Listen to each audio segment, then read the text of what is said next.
मशरिक़ वस्ता एक बार फिर जंग के दहाने पर खड़ा है, यानी मिडिल ईस्ट। तनाव अब भी बरकरार है। ईरान का दावा है कि उसने स्ट्रेट ऑफ हॉर्मुज़ के करीब अमरीकी जंगी जहाज़ों पर मिसाइल और ड्रोन हमले किए हैं और अमरीकी बहरिया को पीछे हटने पर मजबूर कर दिया है। यह सब उस वक्त हुआ है जब ईरान के मुताबिक अमरीकी फोर्सेज ने जंग बंदी की खिलाफ वर्जी करते हुए ईरानी ऑयल टैंकर्स पर हमला किया है। अगर ये दावे दुरुस्त हैं, जी हाँ, अगर ये दावे दुरुस्त हैं, तो ये ईरान और अमरीका के दरमियान हालिया बरसों का सबसे खतरनाक बहरी टकराव हो सकता है, यानी कि नेवी टकराव हो सकता है जो समंदर में हो रहा है। आप देख रहे हैं न्यूज़ 18 का सोशल मीडिया प्लेटफॉर्म, मैं हूं विशाल।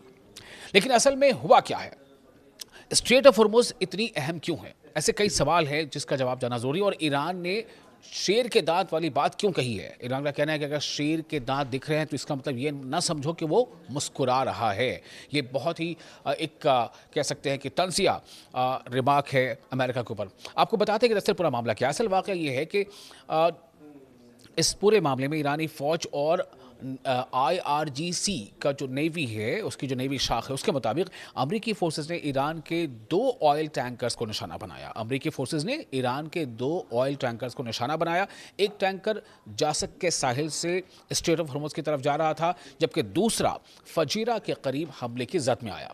ईरान का इल्ज़ाम है कि अमरीका और उसके इत्तेहादियों ने, उसके जो अलाइज़ हैं, उन्होंने ईरान के जनूबी साहिल यानी सदर्न साहिली इलाकों पर फ़िज़ाई हमले भी किए हैं, जिनमें कसम आइलैंड और बंदर खमेर जैसे इलाके शामिल हैं।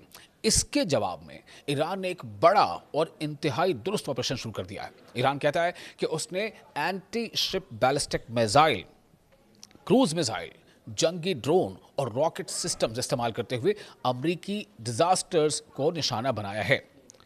अमरीकी डिस्ट्रॉयर्स जितने भी हैं, जो एक फ्लीट के साथ डिस्ट्रॉयर्स होते हैं, अमरीकी डिस्ट्रॉयर्स को निशाना बनाया। ईरान का दावा है कि अमरीकी जहाज़ों को नुकसान पहुंचा है और 3 अमरीकी जंगी जहाज़ फ़ौरन इलाके से दूर निकल गए हैं, यानी उस इलाके को छोड़कर पीछे हट गए। ताहम अभी तक इन दावों की आज़ादाना तस्दीक सामने नहीं आई है।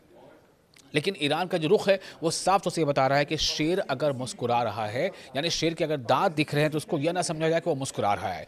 यानी ईरान कहीं ना कहीं अमेरिका को ये सख्त इंतबाह दे रहा है कि हम हर जवाब का, हर हमले का उससे ज़्यादा मजबूत जवाब देंगे।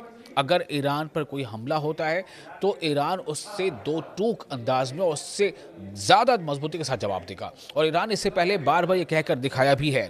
जो मौजूदा और जो हालिया जो अभी ये जो वाक़या है जिसके बारे में हम आपको बता रहे हैं कि किस तरह से अमेरिका ने ईरान के टैंकर्स पर हमले किए, इस बात को खुद ईरान भी अपने ज़राए के हवाले से कह रहा है। ईरान इस बात को तस्लीम कर रहा है कि ईरान के टैंकर्स पर अमेरिकी नेवी ने हमला किया, और उसके बाद ईरान का जो कहना है कि हमने भी जवाब में जो है हमला किया। और न सिर्फ ये कि हमला किया, बल्कि जो डिस्ट्रॉयर्स हैं अमेरिका के डिस्ट्रॉयर का मतलब होता है कि ऐसे बड़े जंगी जहाज़, ख़ासतौर से समुद्री जहाज़, जो एक फ्लीट कैरियर के साथ साथ चलते हैं उस पूरे काफ़िले में, जो उस कैरियर पर आने वाले किसी भी ड्रोन या मिसाइल हमले को डिस्ट्रॉय करते हैं, इसलिए उन्हें डिस्ट्रॉयर कहा जाता है।